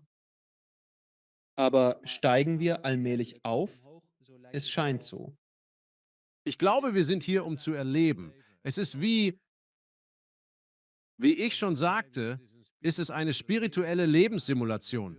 Viele verschiedene Völker sind über die Zeit hier durchgekommen und haben die Erfahrung gemacht, sich über die Welt der Dualität, über das Duat hinaus zu erweitern. Als Osiris getötet wurde, kam er ins Duat, die Welt der Dualität, oft als Unterwelt oder Hölle beschrieben. Aber tatsächlich kann dieser Ort sowohl ein Himmel als auch eine Hölle sein. Es hängt einfach davon ab, wie wir uns entscheiden, ihn wahrzunehmen. Und es ist so, als würden mich ständig viele Leute fragen, also, Robert, meinst du, dass wir in einer Art riesigen Escape Room sind, aus dem wir entkommen müssen? Und ich sage dann, ja, nur dass das Spiel so beschaffen ist, dass man es nur verlassen kann, indem man es überwindet. Und man kann es nur überwinden, indem man lernt, es zu lieben, genauso wie es ist. Von den Mystikern, mit denen ich gesprochen habe, und spirituellen Meistern, allen, sogar Menschen, die Nahtoderfahrungen hatten, und den Medien, mit denen ich gesprochen habe, alle sagen dasselbe, dass gerade jetzt, während wir sprechen, eine Erweckung stattfindet. Es gibt ein Verständnis, zu dem wir hingehen, aus der Dunkelheit ein wenig ins Licht. Und deshalb geht gerade überall auf der Welt alles drunter und drüber, weil man es ans Licht bringen muss, damit es heilen kann. Aber das habe ich schon oft gefragt. Ich sage, ist das erste Mal, dass das passiert? Und einhellig. Von Menschen aus aller Welt, verschiedenster Herkunft, sagen alle, so etwas hat es in der Menschheitsgeschichte noch nie gegeben.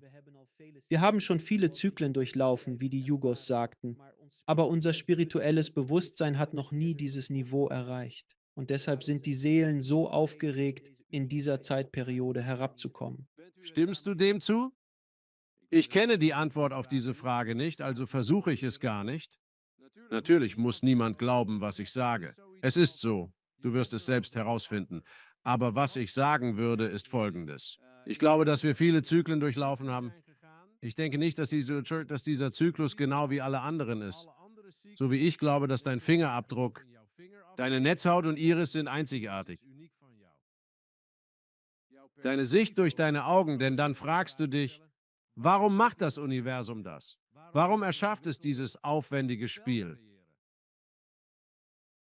Und ich glaube, dass das Universum und das Ursprungsbewusstsein sich ausdehnen, indem sie stetig mehr einzigartige Elemente integrieren. Subjektiven Perspektiven. Das nährt ein akashisches Datenarchiv. Stellen Sie sich vor, es ist wie eine Blockchain, die das Universum erweitert und die bis zur Expansion mit Lichtgeschwindigkeit zurückreicht. Denn eigentlich bin ich der Überzeugung, dass die Lichtgeschwindigkeit an sich nicht wirklich die Lichtgeschwindigkeit ist, sondern wahrscheinlich eher die Geschwindigkeit, mit der wir Dinge wahrnehmen. Damit wir neues Wissen integrieren können, es geschieht mit Lichtgeschwindigkeit. Die Integration neuen Wissens. Und das gilt auch im universellen Maßstab. Deshalb scheint es, als würde sich das Universum mit annähernd Lichtgeschwindigkeit ausdehnen. Es dehnt sich aus mit Lichtgeschwindigkeit. Aber dann beginnen wir uns zu fragen, ob Licht wirklich reist. Und ich würde Ihnen sagen, nein, tut es nicht. Du denkst jetzt sicher, Robert, wovon redest du überhaupt? Natürlich wissen wir, dass Licht sich bewegt. Nein. Lass mich eine Frage stellen. Warst du schon bei Fußballspielen, oder? Warst du im Stadion, als mal eine Laola-Welle gemacht wurde? Okay, also was machst du, wenn die Welle kommt? Die Welle kommt herum, das ist eine Energieveränderung, die geht durchs Stadion und dann stehst du auf und setzt dich wieder hin. Richtig. Du hast zwei Zustände. Erregung bedeutet aufstehen und Ruhe bedeutet hinsetzen. Bist du tatsächlich einmal komplett um das Stadion herumgereist? Nein, nein, nein. Photonen auch nicht. Wassermoleküle auch nicht. Wenn es ein gewaltiges Erdbeben in Japan vor Fukushima gibt, das Wasser, das an den Küsten Kaliforniens ankommt, ist nicht das Wasser, das aus Japan kommt. Es gibt nur zwei Zustände für die Wassermoleküle im Ozean.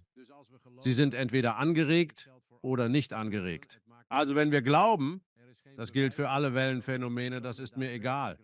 Es gibt keine Beweise dafür, dass Photonen tatsächlich reisen. Was passiert, ist eine Anregung und eine Abschaltung der Anregung innerhalb eines ätherischen Feldes, das einem LED-Bildschirm gleicht, in einem Hologramm. Es gibt eine Eintritts- und eine Austrittsposition.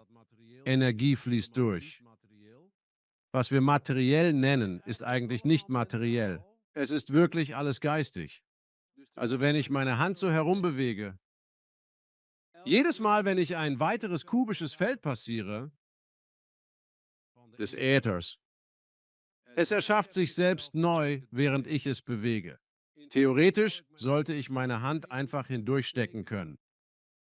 Aber an diesem speziellen Gebilde gibt es etwas, das uns glauben lässt, dass man seine Hand nicht einfach hindurchstecken kann. Und das entspricht wirklich dem, was Yogis schon immer gesagt haben. Du sprichst mir aus der Seele. Genau. Und Glaube kann Berge versetzen. Genau. Und du könntest an zwei Orten gleichzeitig sein. Du kannst schweben. Das sind yogische Kräfte, weil sie auf einer anderen Bewusstseinsebene sind. Genau. Also der ganze Sinn dieses Ortes ist ein Übungsfeld für uns, um zu erkennen, dass wir diese Kräfte schon immer hatten. Und wenn du ein Simulationsspiel erschaffen würdest und sagen wir, du bist allwissend, allmächtig und allgegenwärtig, dann wäre das einzige Spiel, das jemals Sinn machen würde, eine Begrenzung deiner Kräfte, wo du sie im Laufe der Zeit wieder erlangen wirst und währenddessen Einsichten im Prozess gewinnst. Also das glaube ich echt. Der Pfad zur Spiritualität. Geometrie, Mathematik. Sobald man sich darauf einlässt, sieht man, dass alles verbunden ist und man es selbst gewählt hat. Du hast alles gewählt, um dich in diese Erfahrung zu verlieben. Und sobald du dich verliebst, wirst du kein Leid mehr ertragen müssen. Denn selbst die traurigen Dinge und die Schwierigkeiten, die dir widerfahren, sogar damit verliebst du dich. Und wenn du das wirklich annimmst und erkennst, dass all das nicht mir passiert, sondern für und durch mich, dann musst du nicht mehr leiden. Denn es ist der Widerstand, den wir immer wieder aufbringen, der die Hartnäckigkeit unserer Erfahrungen schafft.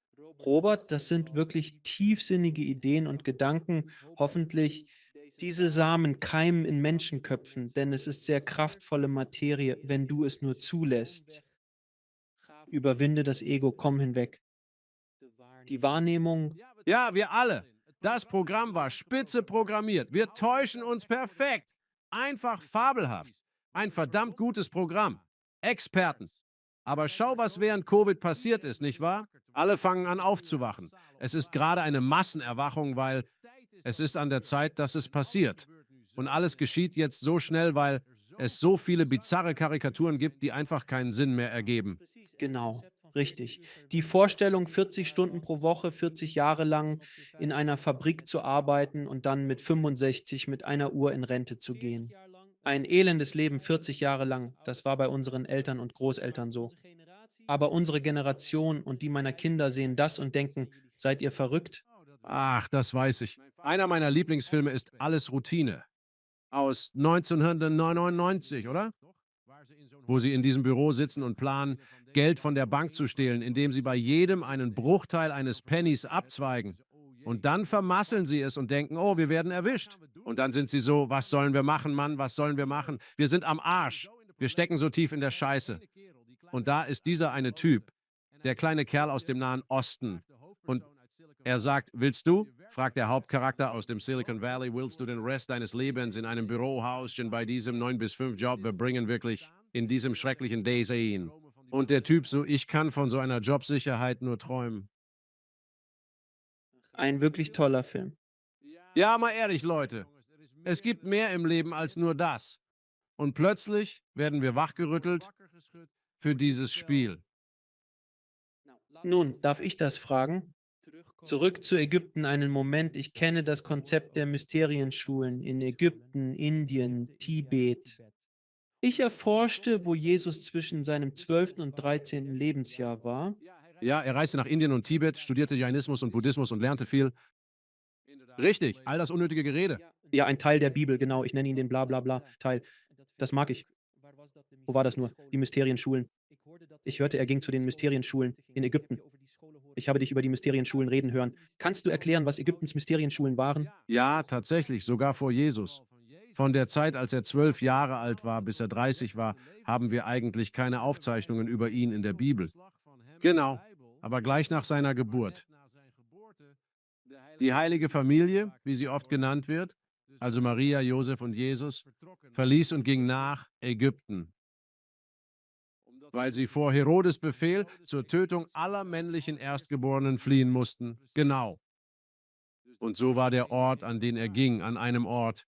Es existieren Aufzeichnungen über ihre Reiseziele und Details. Sie nahmen ein Boot, um zum oberen Nil, also Südägypten, von Mahadi auszufahren. Mahadi steht für Kalender. Und das hat eine interessante Verbindung zur Da Vinci-Geschichte, denn Da Vinci. Wir fanden heraus, dass viele seiner Bilder tatsächlich Informationen verschlüsselten. Ja, darauf wollte ich Sie als nächstes ansprechen. Also bezieht sich Mahdi auf einen Ort, von dem er in seinem Brief an den Sultan von Kairo erwähnte, dass er dort verweilte, während er für diesen arbeitete. Und was wir herausgefunden haben, ist, dass zunächst einmal ganz kürzlich herauskam, dass Da Vincis Mutter tscherkessischer Abstammung war. Wer weiß, es ist so ähnlich.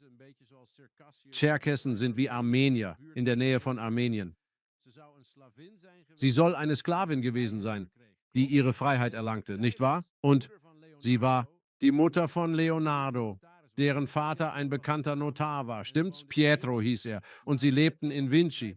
Aber Pietro war ein ziemlich bekannter Notar, so eine Art Jurist in Florenz, das damals Forensis genannt wurde. Nun, was daran interessant ist, ist, dass das Königreich, das zu Da Vincis Zeiten über Ägypten und Syrien herrschte, tatsächlich tscherkessisch war. Die Sultane der Mamluken waren Tscherkessen. Also, es gab eine Verbindung zwischen Leonardos Mutter und ihrem Herkunftsort und auch der Mutter, Luke Sultan, Kate Bey. Der Sultan heuerte Da Vinci und über 100 Gelehrte aus Europa an, um Kairo neu zu errichten. Er strebte danach, aus Kairo eine blühende Metropole zu machen. Eine Metropolregion mit all diesen Gebäuden im toskanischen Stil. Und er holte die besten Gelehrten, Architekten, Geometer und Mathematiker aus ganz Europa. Einer von ihnen war Leonardo. Leonardo verschlüsselte all das in seinem Brief an Sultan Kait Bey. Tatsächlich wurde er an den Devitar, also den Leutnant Devadar des Sultans selbst, gesendet. Und er erzählt die ganze Geschichte, wie er für den Sultan arbeitete und wohin er ging. Aber er verschlüsselte das Ganze, indem er vom Berg Taurus sprach, was tatsächlich eine Anspielung auf die große Pyramide ist. Einer der ursprünglichen Namen der großen Pyramide. Und Rostau, was rückwärts Taurus ist der ursprüngliche Name des Gizeh-Plateaus. Er sagte, er wohne in dieser Stadt, die pulsierend und blühend sei, an den Ufern eines Flusses, den er als Euphrat bezeichnete. Tatsächlich ist es aber der Nil, die zwei berühmtesten Flüsse der Welt zu jener Zeit. Genau von Osten her, direkt auf die große Pyramide oder auf den Stierberg hin. Diese Referenz sollte sich auf eine Stadt namens Kalindra beziehen. Nun, es hat nie eine Stadt am Euphrat in Armenien oder in der Türkei namens Kalindra gegeben. Kalindra ist eine Anspielung auf Kali, den Drachen. Der Drache, Dra, stammt von Drakos, dem Sternbild des Drachen. Kali ist diese Zerstörung. Genau. Und oft eine Anspielung, die dir bekannt vorkommen müsste, denn ich sehe Yogananda über deiner Schulter. Und all die Yogis, mit denen du dich beschäftigt hast, weißt du, wir sprechen über das Kali Yuga, darüber sprechen wir. Richtig, genau. Es ist eine Anspielung auf die Zeit. Also befindet sich Kalindra zufälligerweise in dieser Stadt, die Kalender genannt wird.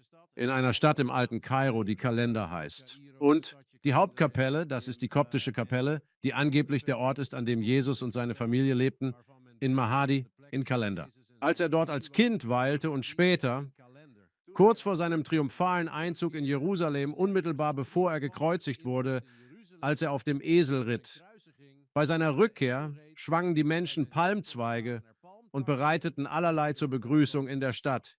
Dieser Ort ist Maadi. Im Zentrum steht eine riesige koptische Kapelle, eine der ersten christlichen Kapellen, die genannt wird. Die Kathedrale Heiligen Georgs, der große Drache. Heiliger Georg und der Drache. Noch einmal, Kalindra. Da Vinci verschlüsselte alles. Mahdi ist der Ort. Jesus besuchte auch die Pyramide, verbrachte eine Nacht dort und zog mit den Aposteln dorthin, kurz bevor er nach Jerusalem zurückkehrte. Die Geschichte ist gut dokumentiert und aufgezeichnet. Und Da Vinci versucht, diese Geschichte zu erzählen. Das Abendmahlgemälde ist tatsächlich eine Karte der Königskammer. Es ist eine Karte der Königskammer. Wenn man sich die Details ansieht, und das haben wir getan. Also schau dir den Kodex an und du wirst genau verstehen, was ich meine. Er hat das Ganze tatsächlich kartografiert. Die Position von Jesus, Alpha und Omega mit Maria Magdalena, entspricht genau der Stelle, an der das Alpha Omega entdeckt wurde. Am Rand des Sarkophags in der Königskammer, genau darüber und über dem Fenster hinter ihm im Abendmahl, ist etwas, das wie ein Giebel aussieht. Und dieser Giebel hat die Form eines Auges des Ra. Es gibt ein Auge des Ra an genau derselben Stelle an der Wand der Königskammer. Und an der rechten Wand oder der Nordwand der Königskammer befinden sich auch ein Stier und eine Kuh. Genau dort, wo im Wandteppich beim Abendmahl ebenfalls eines verschlüsselt ist. Das bedeutet also noch mehr, es geht tiefer. Richtig. Jesus ging nach Tibet. 2019 traf ich den Dalai Lama und er verriet, dass er alle Dokumente über Jesus Besuch in Tibet besitzt. Dort nannten sie ihn Asa. Asa war der Name eines Palästinensers, der vor rund 2000 Jahren nach Tibet kam und dort unter anderem zum buddhistischen Mönch ausgebildet wurde. Und er war ein High-Lama. Genau das ist die Geschichte, die der Dalai Lama von Jesus erzählt. Und es gibt ein großartiges Buch über die verlorenen Jahre Jesu lebend in Indien, zu dem du ebenfalls Zugang finden kannst. Und das wäre in der Zeit gewesen, als er 12 Jahre alt war, bis zu dem Zeitpunkt, als er 30 Jahre alt war. Aber was lehrte Jesus? Er lehrte etwas sehr grundlegend anderes. Zu dem, was das Alte Testament vorschrieb. Es war ein Buch. Ich bin ein eifersüchtiger Gott. Ein Buch von Auge um Auge, Zahn um Zahn. Hasse deinen Feind, nicht wahr? Töte ihn. Tatsächlich, töte deinen Feind. Weih mir sein Hab und Gut. Und dafür wirst du belohnt werden. Es ist so ähnlich wie der Hirte, der eine Herde hat und dann sagt, oh, meine Herde ist jetzt beschädigt, weil auf meiner Hügelseite zu viel Sonnenlicht ist. Der Typ dort drüben, der hat grünere Weiden und er betet einen anderen Gott an. Ich muss ihn töten und sein Land meinem Gott weihen. Das war die Vorstellung des Alten Testaments. Und dann kam Jesus und, nein, halt, warte mal, nein. Es gibt zwei Hauptgebote. Liebe Gott von ganzem Herzen, mit aller Kraft, ganzem Verstand und Stärke und deinen Nächsten wie dich selbst. Wie oft solltest du vergeben, wenn dir Unrecht getan wurde? 7-mal, 70-mal. Richtig. Also es gibt kein Limit, wie oft man vergeben soll. Das war im Grunde eine Art zu sagen 7-mal 70. Das sind 490 Mal. Das ist sehr oft. Das sind wirklich viele Male, jemandem zu vergeben. Er sagte auch, richtet nicht, damit ihr nicht nach dem Maß, mit dem ihr andere messt, gerichtet werdet. Das ist die Erfahrung, die wir machen. Er führte uns zu einer höheren, transzendenten Art, die Welt zu betrachten. Er sagte nicht nur. Er versuchte nicht zu sagen, er sei Gott. Er versuchte zu sagen, wir alle sind es. Das gesamte Universum ist Gott. Gott ist kein belebtes Objekt im Universum, sondern der Schöpfer und Inbegriff von allem. Nichts existiert außerhalb von ihm, einschließlich Dunkelheit und dem, was wir als böse betrachten. Wir glauben, dass Gott nur gut ist, als ob das Universum ausschließlich gut wäre. Nein, im Universum herrscht ein Gleichgewicht. Das Licht braucht die Dunkelheit genauso wie die Dunkelheit das Licht braucht. Wenn ich einen Diamanten kaufen gehe, bitte ich als erstes darum, diesen wunderschönen Diamanten vor einen schwarzen Samtstoff zu legen, der das ganze Licht absorbiert. Denn es lässt den Diamanten umso heller strahlen. Der Diamant und das Licht braucht die Dunkelheit. Es ist der Kontrast, der Schönheit schafft. Also all diese Schulen, und es waren Gedanken aus Indien, Tibet und Ägypten, die Einfluss hatten. Ich betone schon die ganze Zeit, und es wurde auch oft vor mir gesagt, dass Jesus im Wesentlichen ein großer Yogi war. Er war ein großer Yogi. Und so bezeichnet es Indien. Ja, zweifellos. Er tat Dinge, die es waren. Er praktizierte Yoga. Als er sich mit vedischen Texten über yogische Kräfte vertiefte, zeigte er bald jene Fähigkeiten, da er sein Bewusstsein auf eine höhere Stufe gehoben hatte, wo er diese Dinge tun konnte. Und er versuchte im Grunde nur, die Menschheit zu dem Levitieren, oder nicht zu levitieren, sondern zu erhöhen. Und er hat in vielerlei Hinsicht Erfolg gehabt. Aber seine Lehren wurden natürlich etwas entstellt. Ja, denn plötzlich fing jeder an, es in das Gerüst seines persönlichen Komforts zu integrieren. Wir sehen die Welt nicht, wie sie wirklich ist, sondern wie wir sind. Beim Betrachten unserer Umwelt glauben wir oft, dass das, was ethisch scheint, Geschehnisse aus der Perspektive unserer eigenen Erfahrung. Ich nenne es nicht den Aussichtspunkt, sondern unsere Vorteilspunkte. Was uns nutzt, sind jene Dinge, die wir als einzige ethische Entscheidungen für die Gesellschaft treffen. Welch ein? Ja, genau, du hast völlig recht. Robert, jetzt wollte ich mit dir über etwas sprechen, das in letzter Zeit immer wieder aufkommt, und ich würde gerne deine Meinung dazu hören. Antarktis. Und gibt es Pyramiden, die unter dem Eis gefunden wurden? Denn wenn das Eis schmilzt, was ist deiner Meinung nach auf diesem Kontinent geschehen? Vor vielen tausend Jahren blühte dort das Leben. Es lag nicht unter Eis. Basierend auf allgemeiner Geologie, was vermutest du, ist dort verborgen? Was erwarten wir zu finden? Und welche Entdeckungen über alte Zivilisationen stehen uns noch bevor? Paul, ich denke, dass alle 13.000 Jahre gibt es in diesem Zyklus eine zyklische Veränderung. Und diese zyklische Veränderung bringt ein Unheil mit sich. Richtig. Es könnte mit dem Phänomen der Polschichtung zusammenhängen. Und diese polare Schichtung, sie zeichnet sich aus durch, wenn es sich um eine dramatische Polschichtung handelt, ist es durchaus im Bereich des Möglichen, dass es zu einer Trennung kommt, während die Erde sich auf ihrer Achse bewegt und dreht. Richtig, sie bewegt sich.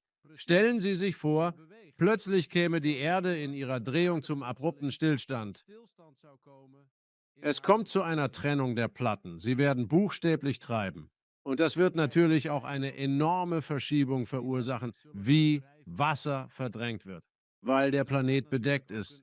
70% des Planeten sind Wasser ungefähr. Jetzt reist du mit rund 1600 km/h und hältst abrupt an. Du wirst eine gewaltige Verschiebung in dieser riesigen Badewanne erleben. Genau.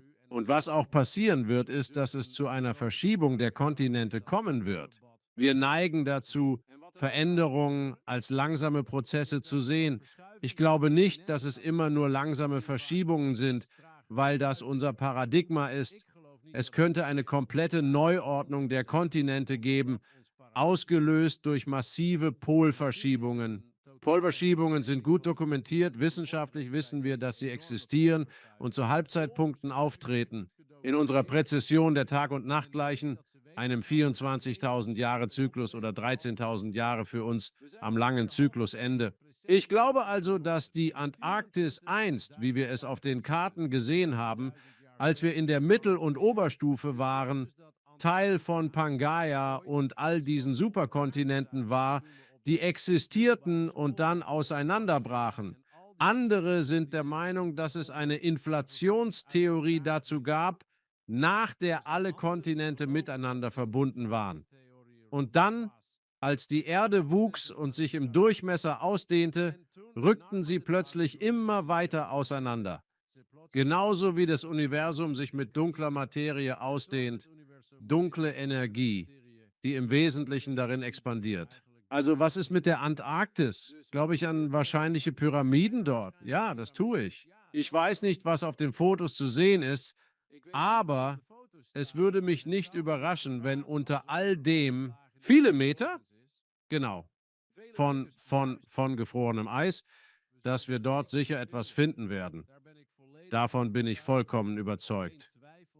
Kein Zweifel in meinem Kopf. Also, Manche glauben, dass die heutige Antarktis einst Atlantis oder Lemuria gewesen sein könnte. Richtig. Eine andere alte Zivilisation, die Lemurier, hätte Atlantis beherbergt. Es war nur das Ende eines Zyklus. Doch Atlantis wurde von Lemuriern erbaut, den Menschen, die im heutigen Pazifikraum lebten. Inseln. Genau, also los. Kennst du das Dreieck, das sich von Hawaii über die Osterinsel bis nach Neuseeland erstreckt? Ja, das ist ein großes Dreieck, vielleicht die Überreste. Weißt du, was ein versunkener Kontinent hätte sein können? Er wäre mit Lemuria und Mu verbunden gewesen. Genau das vermuten Personen wie Rudolf Steiner. Richtig. Doch das Ende dieses Zyklus hätte, bevor Katastrophen eintraten, zu Atlantis geführt. Atlantis war nicht, würde ich sagen, auf dem Höhepunkt der Zivilisation, sondern auf dem Rückzug davon. Sie verloren an Bewusstsein und mussten Wege finden, ihr Bewusstseinsniveau zu halten, während ihre Welt zu wanken begann. Stell dir vor, die Menschen wurden buchstäblich immer dümmer. Mit der Zeit, weil sie keinen Zugang mehr zu ihrer Intuition hatten, keinen Zugang mehr zu etwas anderem als dem Materiellen, der Form. Aus einer Ära und Zeit, in der Menschen Zugang hatten, freien Zugang zu besonderen Kenntnissen in der Gesellschaft, waren sie in der Lage, unglaubliche Städten wie das Gizeh-Plateau, Tehuti, Huachan, Angkor Wat und Mohenjo-Daro zu erschaffen. Wir können kaum nachvollziehen, wie diese perfekten Orte entstanden sind. Ich denke, dass die menschliche Geschichte kurz davor steht, sich sehr dramatisch zu erweitern. Das ist meine feste Überzeugung und mehr kann ich über die Antarktis nicht sagen. Ich kann nicht wirklich weiter darauf eingehen, weil wir mehr Beweise brauchen, bevor wir in dieser Phase mehr darüber verstehen können. Aber ist es vorstellbar? Ohne Zweifel. Das ist es. Sie erwähnten, dass gegen das Ende von Atlantis die Menschen an Weisheit verloren haben. Viele Zuhörer mögen heute behaupten, dass wir dümmer werden, doch ich beobachte das Gegenteil, denn was ich sehe ist, ich beobachte den Aufstieg der Menschheit und erkenne die Neugier in den Menschen. Aber es stimmt, es gibt viele, die noch immer in der materiellen Welt verhaftet sind, gefangen in Dualität und Kontrast. Was würden Sie den Menschen sagen, die der Ansicht sind, dass wir nicht aufsteigen, sondern dass wir uns tatsächlich in einem Niedergang befinden? Ich glaube, wir machen beides. Ich sage das, weil jede Aktion eine gleich große Gegenreaktion erfordert. Für manche Menschen, die sich in die fünfte Dimension ausdehnen, ist 1 durch 5 gleich 2. Also werden manche Menschen in die flache Dimension übergehen. Wie buchstäblich findet eine Ausdehnung des Bewusstseins statt, die gleichzeitig mit einer Verengung desselben einhergeht? Es geht nicht anders. Schau dir irgendeinen Film an, okay? Herr der Ringe. Sobald diese Schlacht um den Ring Saurons, den Ring der Macht beginnt, Orks tauchen auf. Aber genau als die Orks auftauchen, zum gleichen Zeitpunkt wird Gandalf der Graue zu Gandalf dem Weißen. Und die Magie kehrt mächtiger zurück in das Land als jemals zuvor. Man könnte es als Ausdruck des Lichts bezeichnen. Wenn du auf einer psychedelischen Reise warst, siehst du Farben anders. Du siehst Farben, die du zuvor noch nie gesehen hast, weil sie so eine goldene, schillernde Qualität haben, die wie Neongold wirkt und wirklich cool und hübsch ist und all das. Aber es sind keine Farben, die in deiner Standardfarbpalette im Kindergarten waren. Aber damit wir diese gesteigerte Magie, diese Manifestation, diese Transzendenz im Lande haben, Dunkelheit muss dunkler sein, damit das Licht sich entfalten kann. So wie der Diamant heller strahlt vor einem tiefschwarzen Samtstoff. Es muss diese Zunahme an Nicht-Dualität geben, eine gleichzeitige Zunahme an Polarität. Angesichts der gegenwärtigen Weltlage expandieren manche Menschen zweifellos in einer noch nie dagewesenen Art und Weise. Wir sollten jedoch den Menschen dankbar sein, die fest in der dritten Dimension verwurzelt sind, denn sie sind es, die es uns ermöglichen, in neue, höhere Ebenen der Erfahrung vorzudringen. Denn ohne sie wäre unser Dasein nicht möglich. Werden wir letztendlich in der Lage sein, den Rest der Menschheit in diesem Sinne mitzunehmen? Dann dieses Erwachen, wissen Sie. Ich bin der Meinung, dass diese Frage führt uns zum Punkt, ob alle hier zum Aufstieg sind. Sie sind es nicht. Ja, Und genau hier haben viele Menschen im Laufe der Geschichte drüber gesprochen. Auch die Bibel erwähnt sie, diese 144.000. Genau. Und solche Zahlen, da fragt man sich doch, wie kann es nur 144.000 sein? Das sind wirklich tiefsinnige Fragen, auf die ich ehrlich gesagt keine Antworten habe. Ich glaube nicht, dass sich jede Person in diesem Leben entscheidet, aufzusteigen. nun, Robert, ich werde dir ein paar Fragen stellen. Die stelle ich all meinen Gästen, denn ich könnte stundenlang mit dir reden und du musst definitiv wieder in die Sendung kommen, weil wir noch so viel mehr besprechen könnten. Aber ich werde dir jetzt ein paar Fragen stellen. Und zwar, was ist deine Definition von einem erfüllten Leben? Lebe, um zu verstehen, wer du bist und zu erkennen, was du lernen solltest. Sobald du zu lernen beginnst, was hier Ziel ist, und dich erinnerst, wer du bist, dann wandelt sich alles. Du erkennst, dass das Universum für dich wirkt, nicht gegen dich. Es entfaltet sich durch dich und zu deinem Vorteil. Und dass jede Erfahrung, die du gemacht hast, etwas ist, das du gewählt hast, weil du ein Konzept oder einen Grundsatz lernen wolltest. So werden die schwierigsten Dinge zu den schönsten Erkenntnissen. Ein erfülltes Leben bedeutet, in Frieden und Einklang zu sein. Zu erkennen, dass, egal was auch immer dir zustößt, du kannst dich hingeben und du wirst behütet. Und das bedeutet, es verändert alles. Der Kontext von allem wandelt sich, wenn du diese neue Bedeutung annimmst. Es geht nicht darum, gegen jemanden zu kämpfen oder einen Bösewicht zu besiegen. Ich muss nicht der Held sein, denn jeder Bösewicht, der je existierte, glaubte, er sei der Held. Keine Frage. Es geht darum, über das Glaubenssystem und Konstrukt hinauszugehen, zu erkennen, dass mehr als die objektive Wahrheit existiert, die gerecht ist. Du sahst bisher nur eine Facette und stattdessen danach strebst, immer mehr Facetten davon zu sehen und mehr zu lernen. Und in diesem Zusammenhang stellst du auch fest, dass ich umso weniger weiß, je mehr ich lerne. Wie definierst du Gott? Ich glaube, ich habe es vorhin schon gesagt. Und ich denke, Gott ist das gesamte Universum. Es gibt nichts in diesem Universum, das nicht Gott ist. Alles ist göttlich. Es gibt keine Zufälle. Ich glaube nicht an Zufälle. Ich könnte an Zufälle glauben, wenn ich nicht weit genug herauszoome, um Muster zu erkennen. Das Universum ist gemustert, glaube ich. Entropie existiert für mich nicht.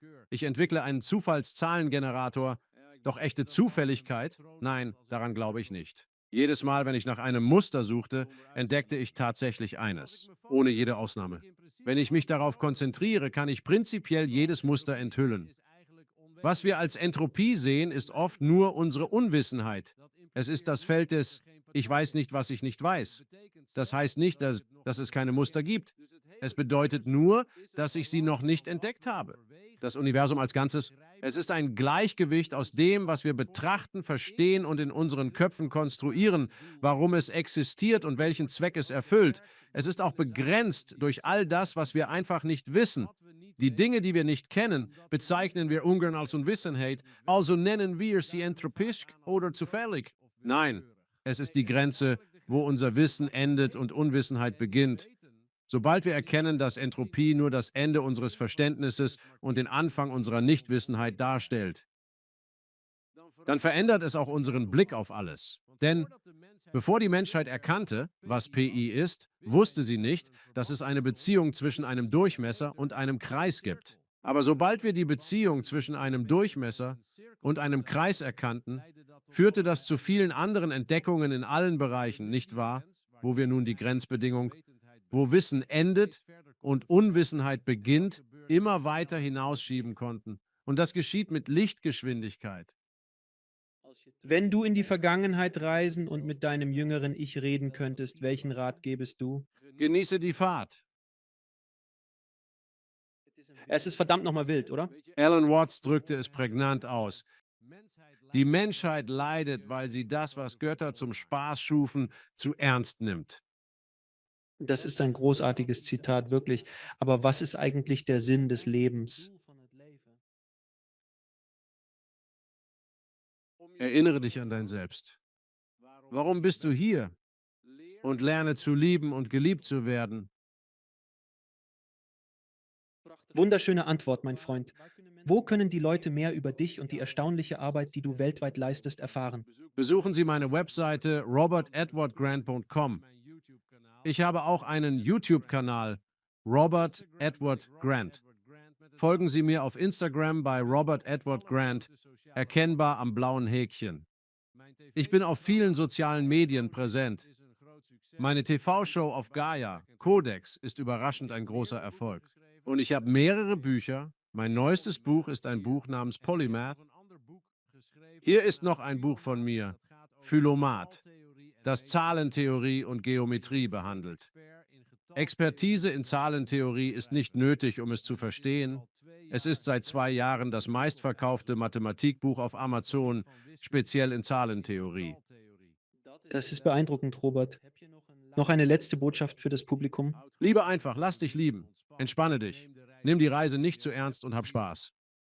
Wisse, ich glaube, das ist das Wichtigste. Ich denke nicht, dass die Welt ein schwieriger Ort ist, weil die Menschen einander hassen.